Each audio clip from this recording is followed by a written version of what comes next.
Hello, hi. I am Olivia and this is Profits and Wealth. A very warm welcome. In today's show, I am going to give my opinion about one president and his story in his fight, literally, his fight for democracy and how he came to be the president of his country. And not through a coup, but through the will of the people. And this is a reminder of how powerful our votes are, how important patience is when you are a political leader, and how change that people require can come through the power of the ballot paper, and how it's not an easy journey.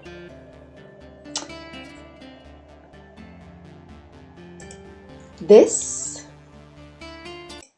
is President Hakainde Hichilema from Zambia. When I found his story, it put so many things on my mind. And it is a story that must be told, so that we must remember and not forget.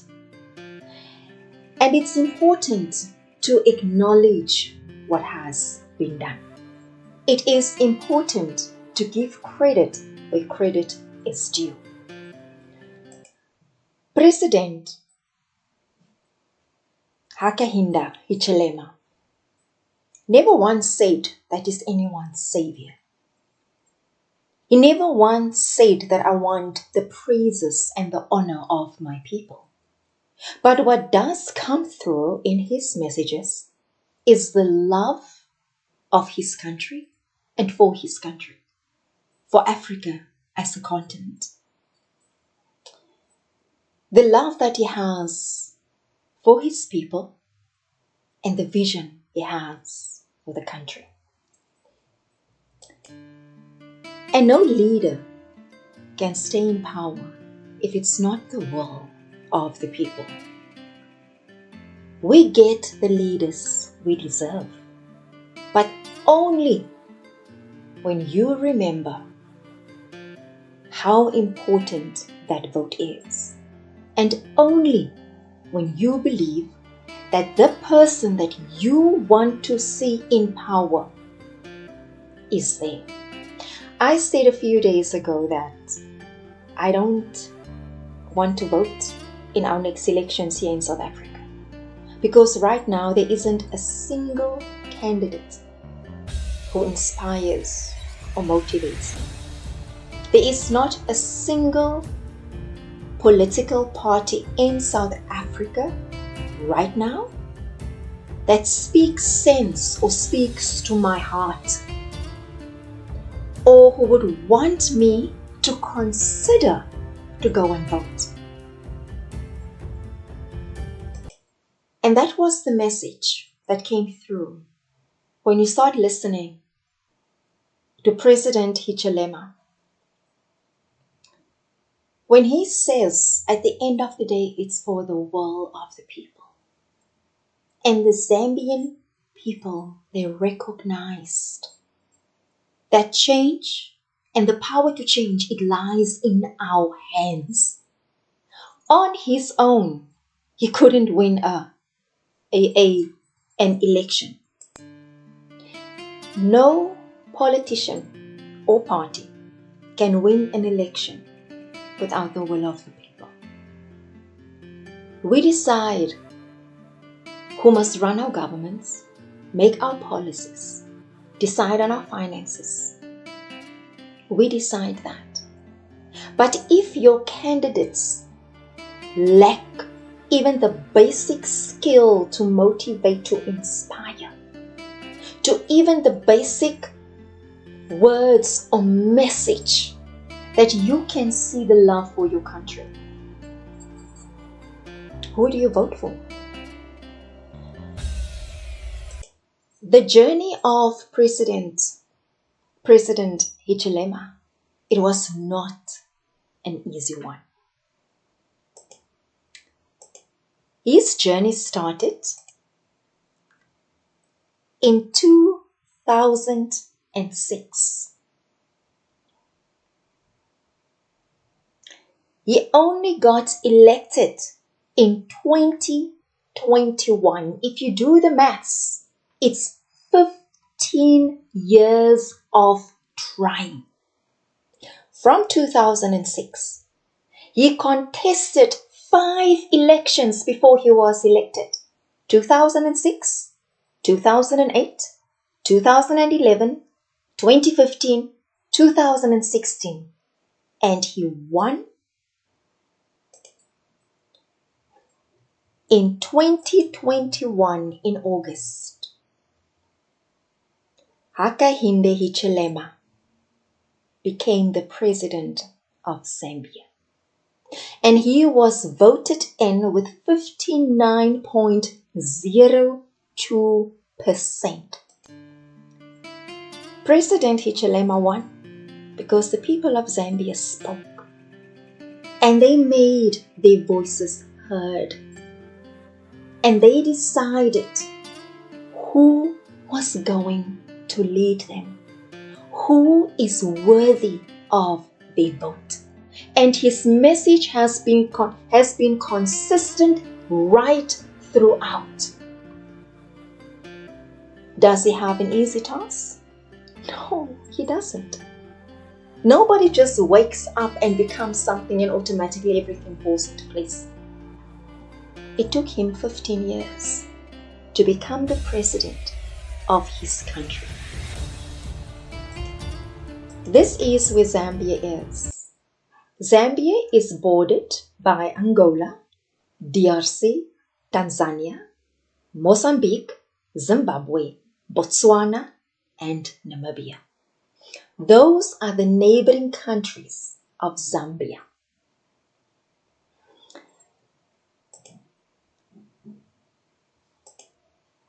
So, remember I said it took President Hichilema, it took him 15 years before he actually became president. 15 years of campaigning, building, re-strategizing, planning, hoping, and fighting. It wasn't a 15 years of holidays. Because when you oppose the powers that be, there's a terrible price to pay. And there are many untold stories that we will never hear of. People who stood for President Hichilema. People who believed in his message, who did not get to live to see the victory that they were fighting for. The thing about corrupt people, they like to hold on to power that they don't earn and they don't deserve. And they don't hold on to the power because they want to use it for better. They hold on to power to abuse it. And that was the system that President Hichilema was fighting against.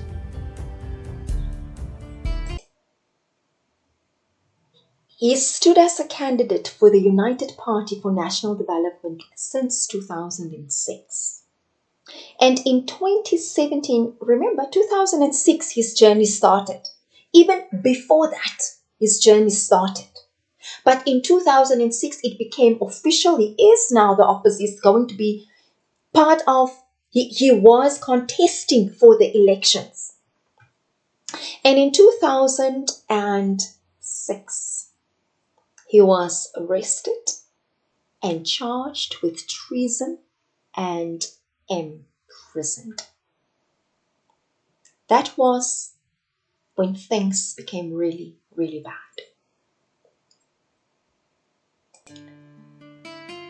There are many stories of our countries in Africa that are not being told. When you look at this story, in 2017 is what, 6 years ago? a party leader, a president of a country arrested or had his opposition arrested. What do you think? What is behind a headline like that? This is a constant battle that you have to fight,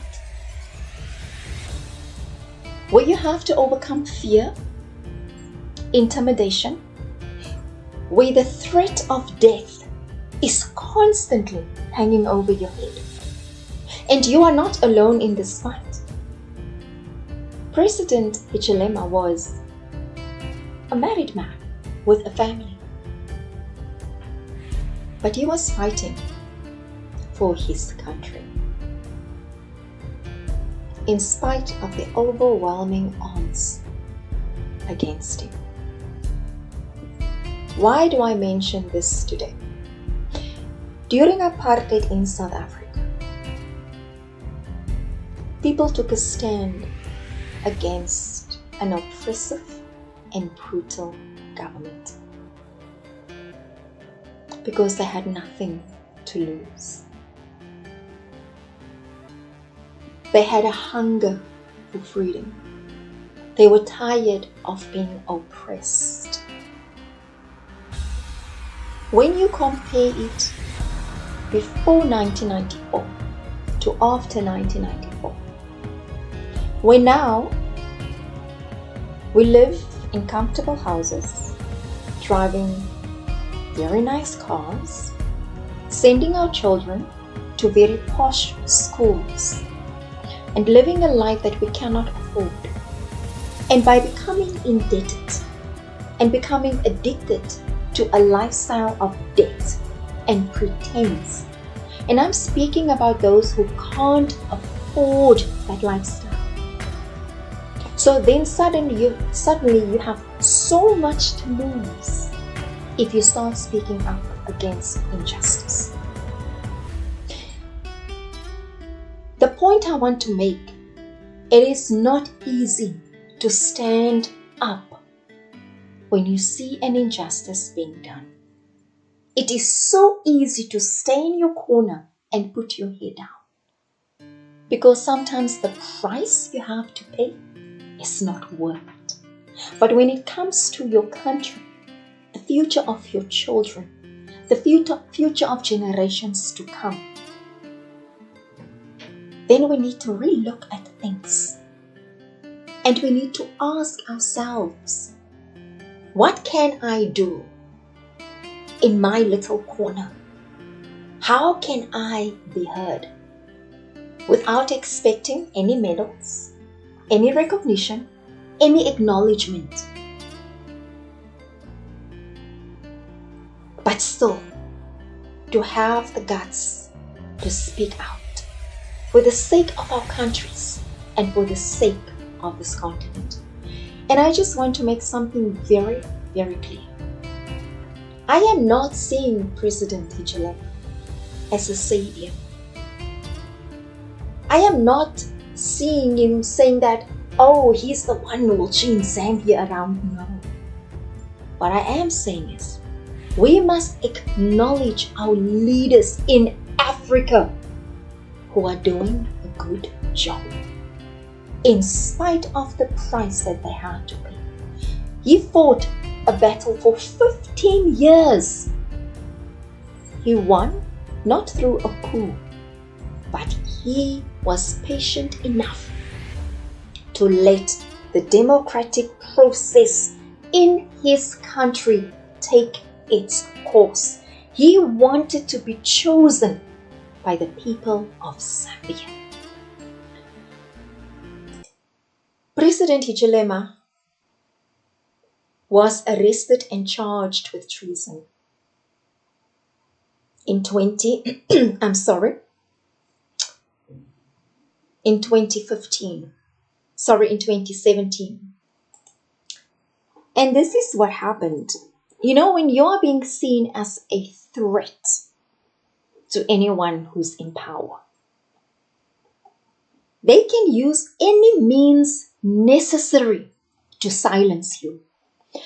So when he was arrested in 2017, they came to his house on the 11th of April in 2017. It was at night. They broke into his compound.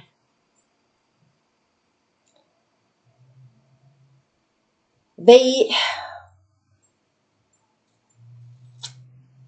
used excessive force. They damaged his home and his property. I want you to, where you are asleep at night. You're not a criminal. You are not a criminal. Your only crime that you have is that now you are becoming the strongest opposition to the government in power. That's your only crime. You are asleep at night in your bed with your wife and your children. And the police storms your compound. And it didn't end there. They harassed and beat up his workers. This is at night. They stole jewelry, money, and this is what gets to me. Underwear. How expensive is underwear that you have to steal it from someone? They stole underwear. They even stole the food out of his refrigerator. I also want you to stop and think that this was done by his countrymen. This was done by people employed in the previous government. They stormed someone's home, not because he has committed a crime. I want you to remember that. The only crime was that now he was getting more and more support of the people in Zambia, who wanted to get the government that they knew they deserved.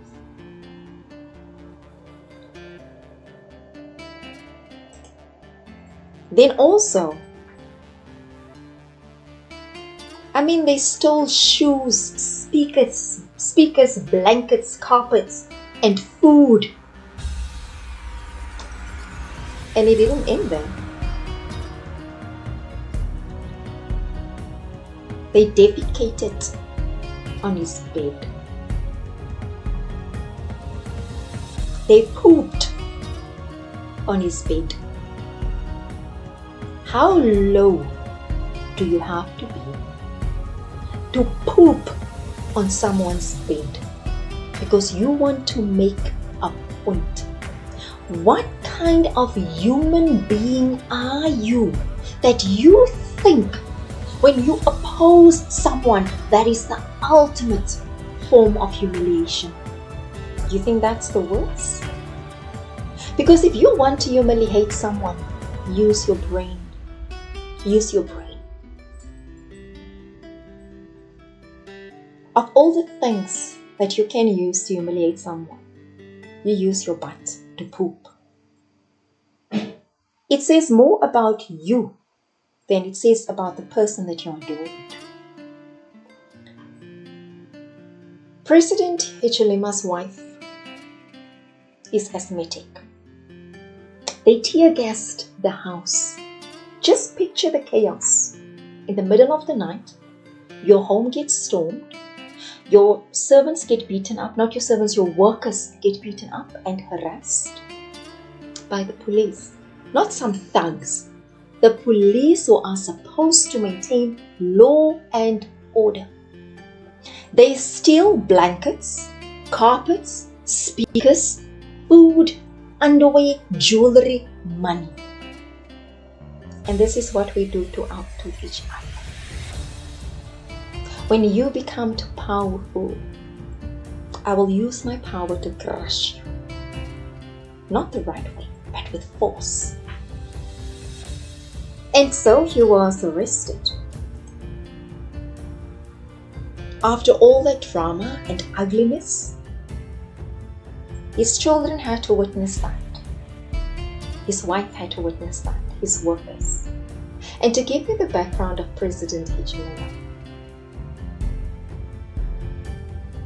his children and his wife, they were used to comfort and to be taken care of.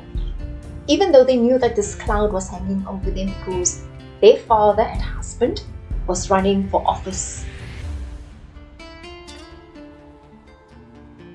And they had to witness and experience this violence taking place all around them.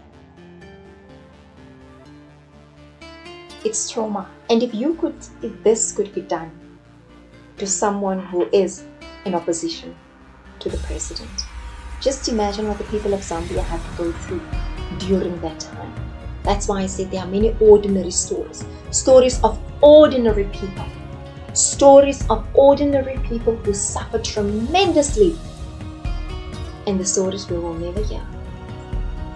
You might know someone. Your neighbor, friend, brother, sister, mother, father, uncle, colleague. You might know someone who paid a price for standing for what is right.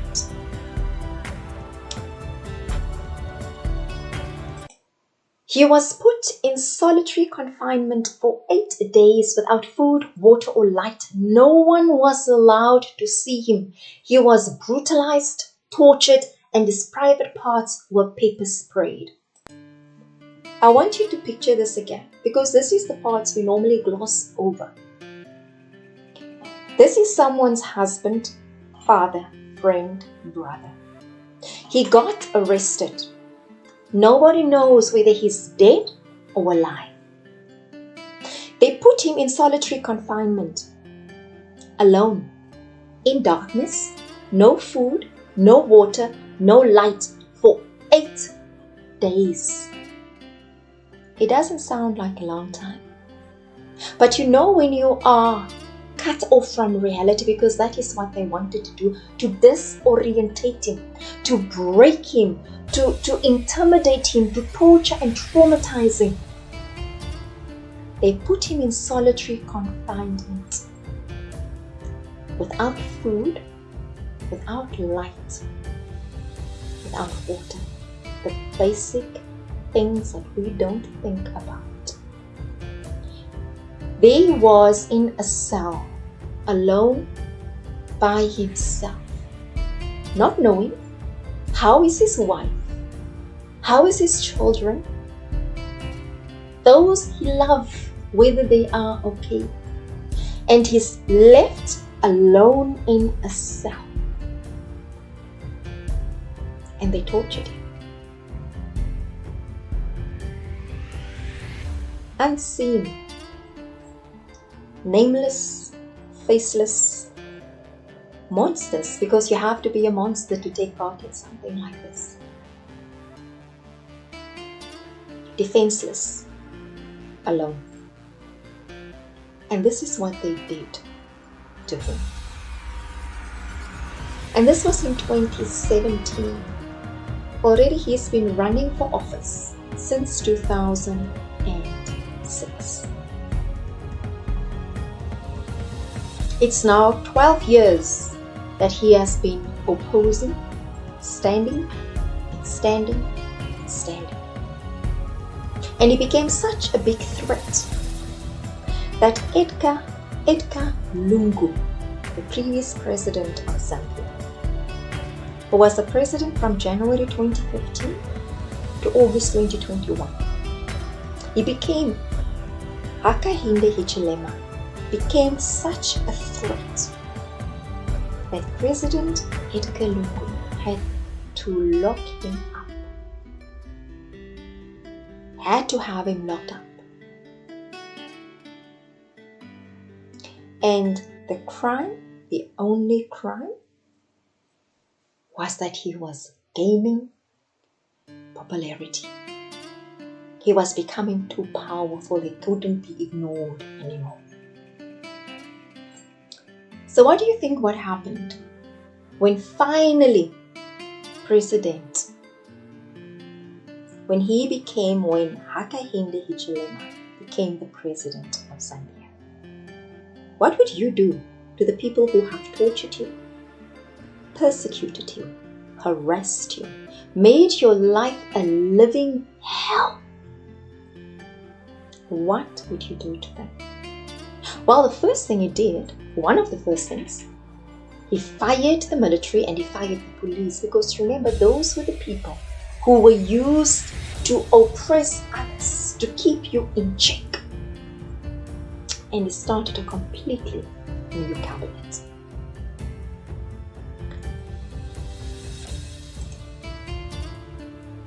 When you rebuild a country, the most important thing is the economy of the country.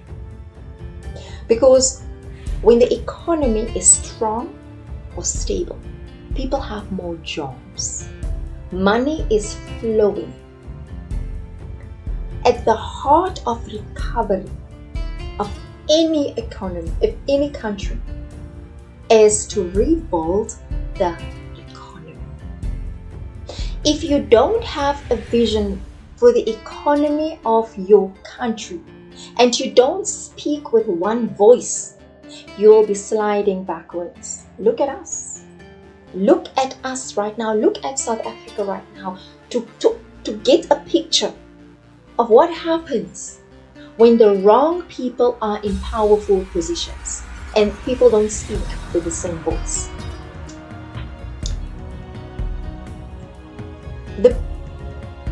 The first thing, there are certain key positions that you must have key people in power.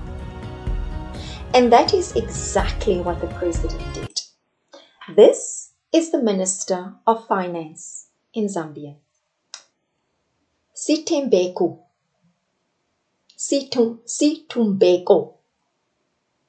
Muso Kotwane.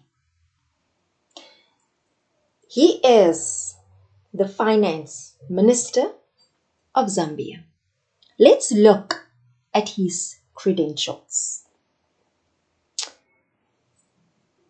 Situmbeko Muso Kotwane is a PhD holder in monetary economics that he obtained from the Constance University in Germany. He founded an agribusiness, one of Zambia's largest dairy farming operations. He has also acted as an alternate governor at the IMF, African Development Bank, and the World Bank. He introduced the central bank in Zambia to open market operations and the reintroduction of treasury bills and government security auctions in Zambia. He was active in the promotion of Zambia as an investment destination, which brought a 7.6% growth in Zambia's economy and generated $6 billion over a 3-year term. That was during the tenure of Rupiah Banda when he was the president of Zambia. Why do I read his credentials? Why? Because when you are in the position of power, you need certain skills and you need certain knowledge.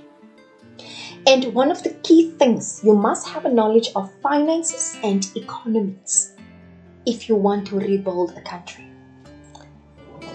I always say education is utterly useless if you don't know how to apply it to better the lives, not just of yourself, but those around you. Education becomes powerful when you can take what you have studied and you apply it to build something, not to brag with it and say, look at me, I've got 20 degrees, but you haven't used it to better someone's world in any case. Situmbeko Muso Kotwane is a finance minister of Zambia. And already with the previous administration, the economy of Zambia has grown under him when he was the Minister of Finance. A 7.6% growth in Zambia's economy that generated 6 billion US dollars over a period of 3 years. We've seen in South Africa what happens when you employ the wrong person, like in powerful positions. Cadre deployment, we call it. Let's look at the second person, Sylvia Masebo. This is Sylvia Masebo, the Minister of Health. Sylvia's credentials. She is a Zambian entrepreneur, politician, and she holds a degree in banking and finance. Why does the Minister of Health need a degree in banking and finance? Because all ministries, it boils down to finances, understanding budgets, understanding how to allocate money, how to control the flow of money. If you don't have that, money will be given, it will disappear, it will be chowed, it will be eaten, and you won't see what happens to it. So the moment someone is heading a department or a ministry, even if you yourself, you have no idea what this ministry means, there are many competent people who can take that position to run things properly. Then we have Jito Kayumba. Jito Kayumba. He is a Zambian investment professional and business strategist, and he is currently the special assistant and advisor to President Hakainde Hichilema on economic, investment and development affairs.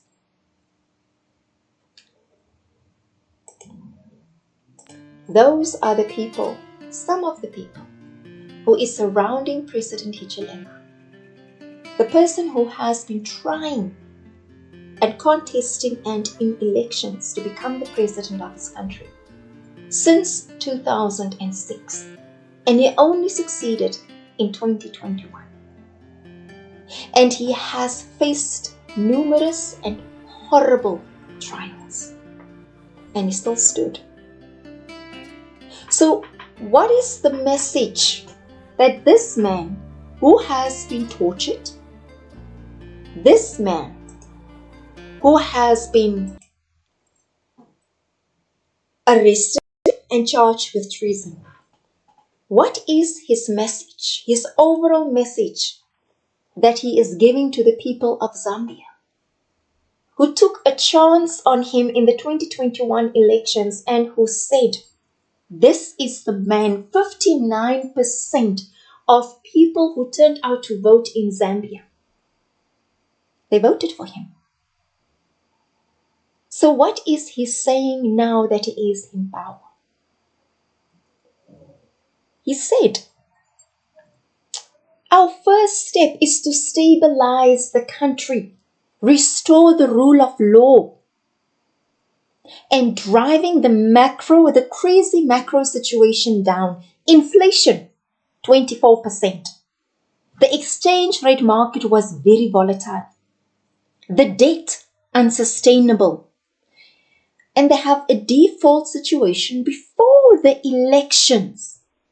Remember, inflation 24%. And in 1 year, he took office in 2021.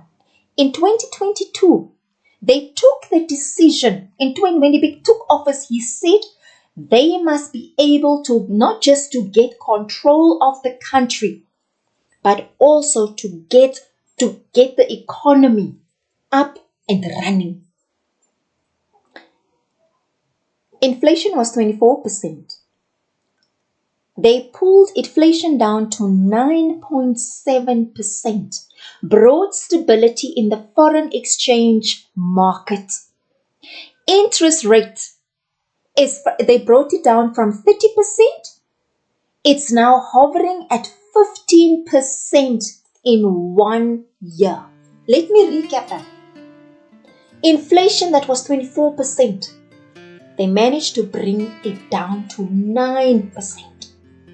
Interest rate that was at 30% is now hovering at 15%. This was in 2022.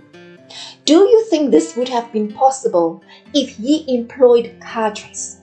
Because he employed economists, finance professionals, people who came with experience on how to drive the economy. The economics of a country, it's very complex. You need a team of people who know and understand what is required, but not just what is required, how to implement it, how to enforce it, how to do it, not just rhetoric, not just to posture and say the right things, but to do the right things. What else did he do? What else did he do? They had to rein in the debt position. First, it was domestic debt. And how do you rein in domestic debt? You deal with public expenditure. When you think of an African politician, what do you think of? You think of extravagance, excess, convoys, motorcades. You think of all the perks that they get while people are hungry and struggling. You know, in one of the clips that I saw about President Hichilema, he said when he became president, before he was inaugurated, he just won the elections. They came with him, he must sign off an order to order cars. I think it was 1.8 million US. This country is in debt. They have defaulted on their debt with China. But politicians were ordering cars.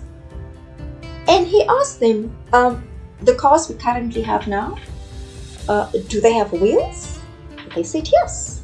You ask, are they running? He said yes. So we said, then we don't need cars. If the ones that we have are fine, it's up and running, why do you need new cars? He slashed the extravagance, because his words are, we are here to serve the people of Zambia. He said with that 1.8 million US, you could put toilets in all the marketplaces in Zambia. You could do so much good, but they wanted to put it into cars. Sounds familiar? African politicians, are you listening? Are you paying attention? Not that it would make a difference. He then went on to say, he said the government was supporting amongst some of the entrepreneurs. They were supplying air. I like that. They were supplying air, meaning they were supplying nothing and they became rich off it. That is the common theme. You know, during COVID-19, I think we got something like more than R1 billion from the World Bank, the IMF. And that money was being chowed into use. Remember COVID-19, the lockdown, when people lost their jobs, their houses, when people didn't have food to eat because they couldn't go out to go and work. You know what happened here in South Africa? Our beautiful, wonderful politicians, not all of them, those who know who they are, and some of them are still in government contesting for positions. They're still in government. Nothing happened to them. They were chowing money that was meant to help people who lost their livelihood. And it was the norm of the day. And that money, they got it from IMF and World Bank. And it would be interesting to see how much of that money actually went to the people who really needed it. But President Hichilema, he said money will go where it is needed, not where we think it must go. but where it is needed based on the calculations, our research, and the competent people we have in our government. He said they must, if you require so much liability, there must be a compensating asset somewhere to balance your balance sheet. There was none. The economy went down to minus 2.8% when they came into office, but the debt was going up. They knew that there was something wrong. So they started with the domestic debt creditors, isolating those who didn't supply anything. And they got to build government. Okay? Those ones who didn't supply anything but they were paid, and they got their money because of corruption and collusion. I just want to stop there. Corruption and collusion. Today in South Africa, you cannot open a newspaper, click on a news website in South Africa without seeing the word corruption, because corrupt government officials collude with business people to get contracts that they don't deserve. And this is not about the contract itself. It's about who you give it to. Look, we need to be honest. We must stop playing holier than thou. We need to be honest. If I am the Minister of Finance and my sister at home has a degree in finance, and I'm going to say when she comes for an interview, give her preference. That is not the issue. The issue is who do we give preference to? If you know this person does not deserve this position, they are clueless, they know nothing about the portfolio, but yet you put them in a position of power to say thank you very much for helping me during my process to become in this position, to become a minister so that we can eat together. Screw you. Because it's people like this, and there are many of them in South Africa. There are many of them who are in positions that they don't deserve. It's fine enough if you find yourself in a position because you help someone along the way and you earn a fat, nice, big, comfortable salary. And all you had to do was to employ the right people. All you had to do was to employ the right people to do the right thing. And you cannot even do that. Shame on you. So let me continue and see what else did President Hichilema do in terms of the economics of his country. He says corruption in the absence of collusion from government. The anti-corruption crusade is very important, a key component of reining in domestic debt. And the important thing was we do not acquire new domestic debt if we do not continue with extravagance. The world is built on money. People now, that's why corruption is so prevalent. People don't say yes to positions because they actively want to change things. They say yes because there's a saying in Africa, it's our time to eat. They say yes because they want to eat from that cookie jar without sharing it with the people who really needs the cookie from those cookie jars. They squander, they plunder, they are corrupt. And they eat not until they are full, because many times I've asked the question, when is enough enough? When you see the billions of rands and dollars that flows into the pockets of corrupt officials, and yet it just continues. So what this man has done is stop the eating. Yes, he said, let's do business with people who are available and willing to provide the service, to provide the goods. Let's do business with people not because they know someone in government, but because they are able to say what they are going to do. The eating stopped because he understood, before you want to go and clean up another country or outside of your door, you need to clean up your house. And when you start cleaning up your house, it is then you can move outwards. And what is the problem in your house? Greed, corruption.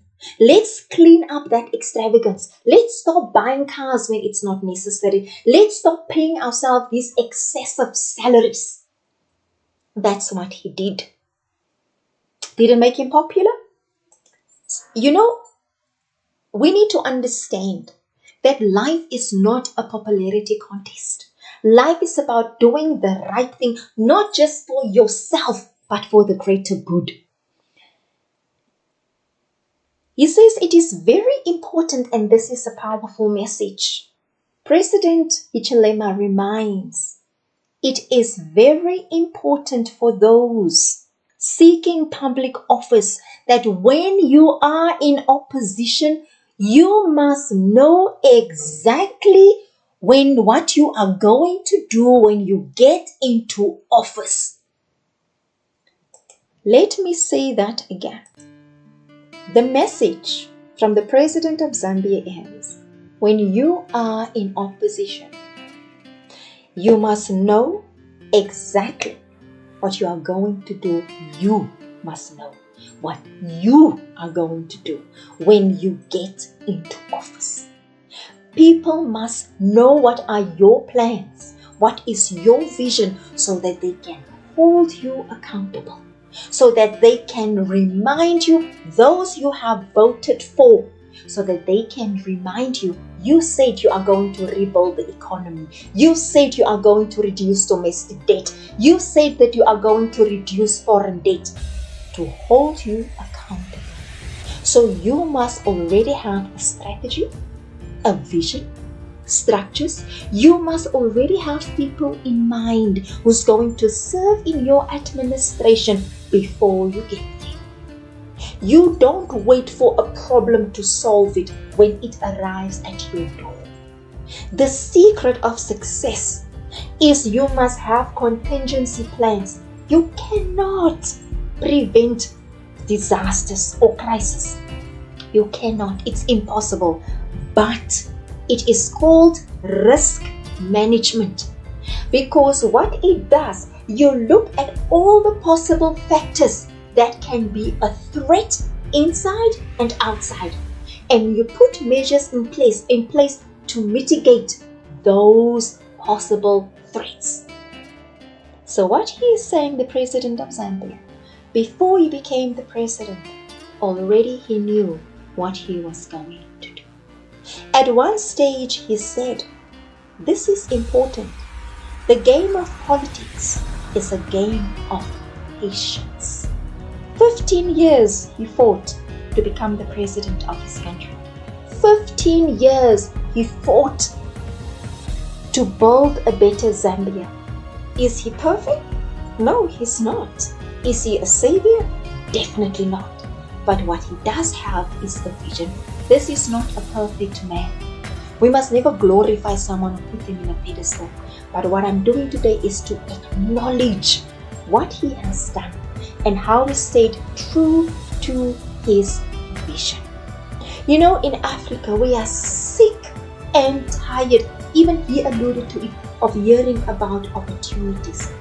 We are sick and tired of hearing about job creation, of hearing about our problems and our struggles and our shortcomings, and having to wait for someone to come and save us. One man cannot change a country, but one man can put the ball rolling, can put things in motion, because the secret of a good leader, you lay the foundation so that when you are no longer there, others can build on top of it. What do we have in South Africa? Let me explain to you. We have our presidents have a 5 years term, a 5-year term. Instead of building on what the previous president has done, no, we just remove everything and then we start from scratch. Every 5 years we start from scratch, and we hear all these grand plans and all these great strategies, and nothing gets implemented. We don't have a lack of skills in South Africa. Yet if you look at the media, it will seem as if all of us in South Africa, we are dumb. We are so stupid, we are so dumb. We can't do anything. We like puppets folding our hands like, oh, come and help us, when you watch the media. When you see what is there. Because I also want to say, you have the government and then you have the people of a country. We, the people of South Africa, we are tired of promises. We are tired of lies, of corruption. We are tired of these weak ass, no good, useless, corrupt politicians. And I can say all of you are the same. You might not be as corrupt as the ANC because they are on a whole new level. But all of you political parties, none of you have come to the party to deliver on your promises. Because all we hear from you is ANC this, ANC that. We know the ANC is a crappy party. We know they are corrupt. We know, not all of them, but a lot of them. We know that they enable corruption. We are sick and tired to be reminded of the shortcomings of the ANC, and you don't tell us what your vision for this country is. We are tired to hear it. Look at this man. Look at him. I've listened to his speeches. He didn't talk about the opposition once he became into power. I might have missed it. But when he spoke about his economy, the plans for his country, how to rebuild. He spoke about the power of government and how you can change the lives of people. What do? Whoever you are, wherever you are when you are leading, what do? Except when you make empty promises. And yes, politics is a dirty game. It's a filthy game. But what do you do that is right? Name us. I just want South African politicians to show me something that we can be proud of that you have done. Not that we the people have done. Because when you look at South Africans, we do amazing things. We excel, we live, we celebrate. But you, our South African politicians, you are the disgrace. You are the filth of this country. And that is what you do. Let me read further. Just to remind, it's very important for those seeking public office that when you are in opposition, you must know exactly what you do when you get into office and get on with the job. Immediately, you are elected. And remember, Zambia defaulted on their foreign debt with the Chinese. You know, this is a huge problem. A country is basically a company.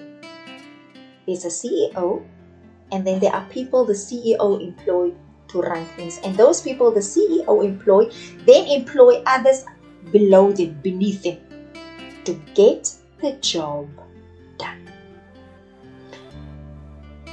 Our different ministries are not there just because they are beautiful. The Minister of Finance, Minister of Health, Education, Police, or is it now Safety and Security? I don't know, we lost track because our ministries, the name change constantly, you can't keep up. The Minister of International Relations, the Minister of Home Affairs. These ministries, then there's tourism, where's agriculture, all of these ministries perform a specific role. The CEO is there to oversee. He shares his vision with the company. The president is the CEO, the commander-in-chief of a country. You share your vision with your ministers. They share it with those beneath them in their different portfolios. And to understand how to run a ministry, how to run your portfolio, you need to understand finances. You need to understand economics. Because you have the macro and your micro economics. And it all fits into each other. And all of them, it comes down to budgets. It comes down to money management. It comes down to record keeping. Early on, I was reading about when President Hichilema, he was talking about the balance sheet. Your balance sheet, it shows your assets and liabilities, what you own and what you owe.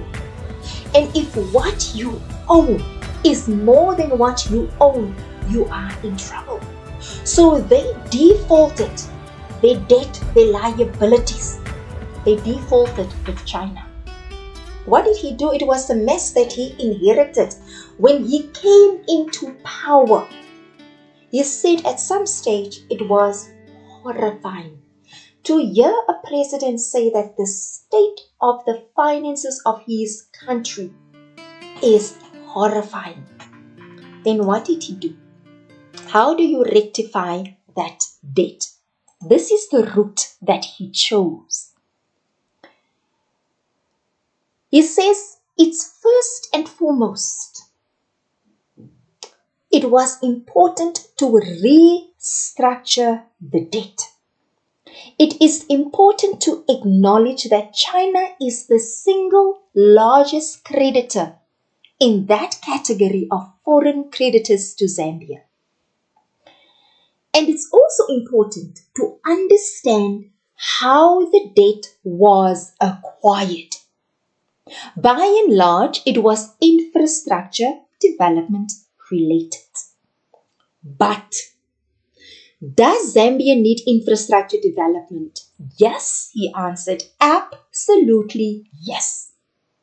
I will quote, I think the issue was maybe not for China, but for us as borrowers in Zambia to structure, to mix the debt that we got with infrastructure.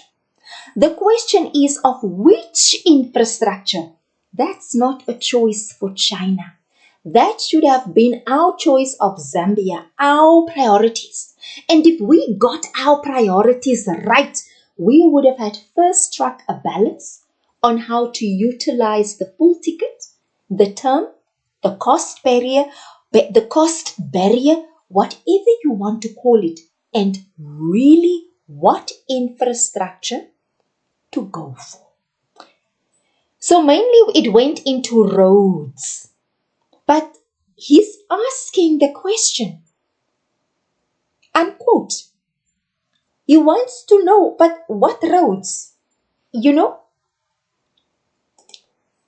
the point of that, of what I just read, what the President of Zambia is asking, of what he said, yes, they were in default with China. Because if I give you money, if I borrow you money, I want my money back.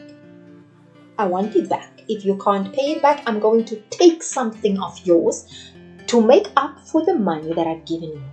So what China did, and that is the message of China across Africa, is they come and build they invest in infrastructure in your country. So the question is, he said, do they need infrastructure? Of course they do. Of course they do. He said, absolutely yes. But then what he said, but we need to ask, what infrastructure? What roads? If I say infrastructure, right, and I let another country decide you can build roads anywhere and the roads are leading nowhere. It's useless. So he is saying, when you say yes to investment in infrastructure, you as a country must decide where the roads must go, where the bridges must go. That's not for China to decide. China wasn't at fault here. They came into a country, they said, Zambia, yes, money to the administration of Edgar Lunga. They said, here is money. We can give you money and we can build roads. But what he said, it was not on Zambia's terms. China came with the money to build the roads, build the infrastructure. But at the heart of it, they didn't consider the effect on the economy. They didn't the cost barrier, the repayment terms. None of the economic and financial issues were discussed. Can you see the price that's being paid when you have incompetent people who's running a country? It's not the country itself, it's not the debtors, it's not the creditors that's the problem. It is people who make decisions of which there's no basis except let's line our pockets, let's eat, let's put our hand in the cookie jar, let's cut the cake until no pieces are left. And this is exactly what happened. So what did President Hichilema do? Because now the debt is there, it didn't go anywhere. He said, so now to restructure. They spoke to China and they said they are very delighted that China understood because they had conversations and other decisions had to be made and then the debt had to be restructured. It was renegotiations that had to happen. None of these things happen automatically. And this is the message of the President of Zambia. He says, whether it's China or US or Europe or Japan or anyone on this continent, any other African country, they must start working together in many areas so that together they can achieve economic growth based on investment and private sector participation. And I just want to end off with what he had said. He said, the message he is delivering to their own citizens of Zambia and to the rest of Africa is that we need to be clear what we want for our economies, our own businesses to grow and sustain those businesses, cleaning up the operating environment, making sure our markets are reasonably attractive, they are consistent, they are predictable, because this has been the challenge on our continent. For those who might think that I'm singing the praises of President Hakainde Hichilema, I just want to set the record straight. This is a man who suffered, who went to jail. And the reason why I'm singling him out is because when I listen to his conversation, it's not about me, I, China this, US that, Europe that. His message consistently is to build Africa, to build Zambia. His message is to grow the businesses, provide opportunities, create a conducive environment for business. That is his message. We are Africans. I want to say that again. We are Africans. I am an African. Nothing can change that, and nothing can take that away from me.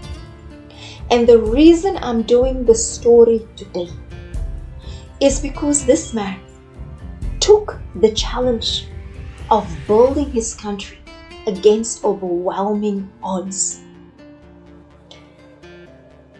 China was owed money by Zambia, and they still owe them money.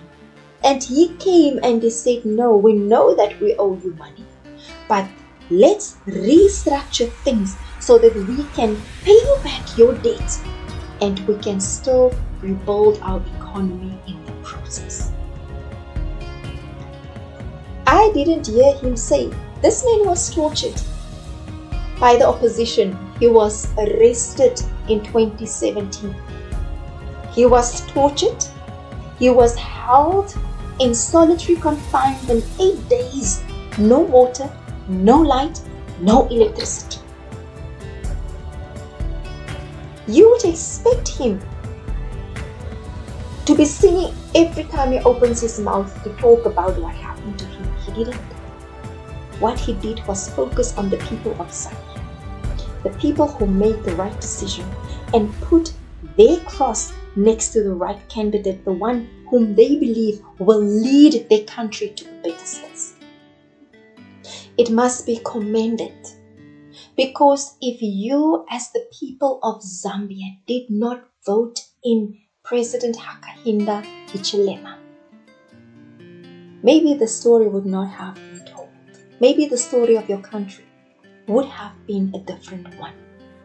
This isn't about one man, but this is about a man who fought and the country who got behind him. You know, to the Zambians, how our heart is breaking. Because right now, we don't have anyone that we want to confidently say, that's the leader we can be proud of. We don't have a leader who shares his vision with us. You know what happened to our competent people? They were hounded out of their positions. They were fired. Their lives were destroyed. The whistleblowers, the ones who stood up and said this is wrong. We have a leader who kept quiet. We have a party, a governing party, who's not the government. It's not the state, but because they have the majority seats in parliament, we are stuck with them for now. You must be commended that you took the step to vote in someone who didn't come with promises of riches. And when I do this, who promised you those who vote for him or who stood by him, who would be rewarded with positions simply because they stood by him. You must be commended that you took that decision, that you voted with your hearts and with your minds, and that you listened and you paid attention to what was happening in your country, and that you stood together. 59%, that's almost 60% of people voted for President Hichilema's party. You have a leader you can look up to. We have no one here. And you know what? The majority of South Africans voted them in. Not because they wanted to, but because for lack of a better candidate. Now when when you go to the streets and you ask who are you going to vote for, people don't know. We are a country without direction. We are a country without leadership. We are a country in pain. But you know what is the power of pain?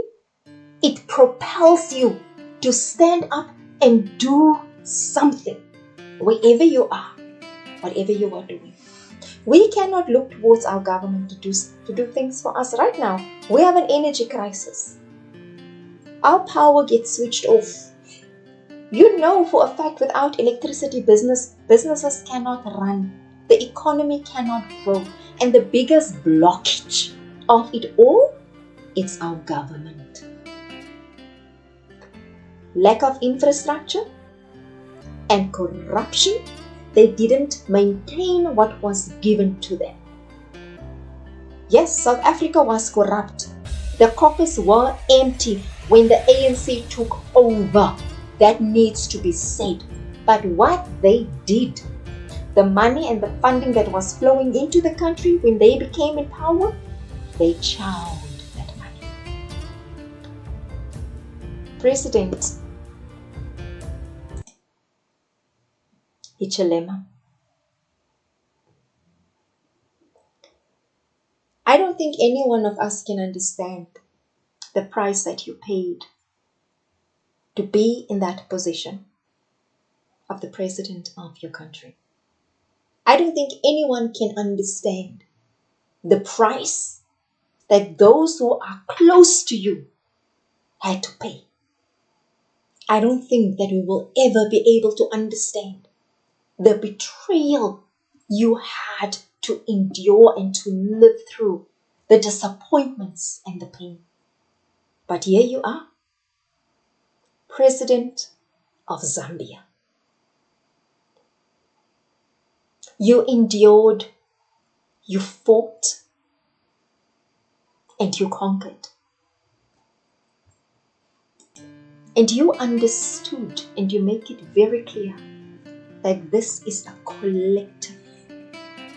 It's a collective issue. You made it clear that this is only the beginning. But what is important is that the right structures must be in place so that those who come after you must have something to build on. I commend you for the message that you are constantly sending out to the world. I commend you for standing up for your countrymen, for doing the right thing. I commend you that in 15 years you did not give up in spite of living a life of luxury, because you're wealthy. You are a rich man.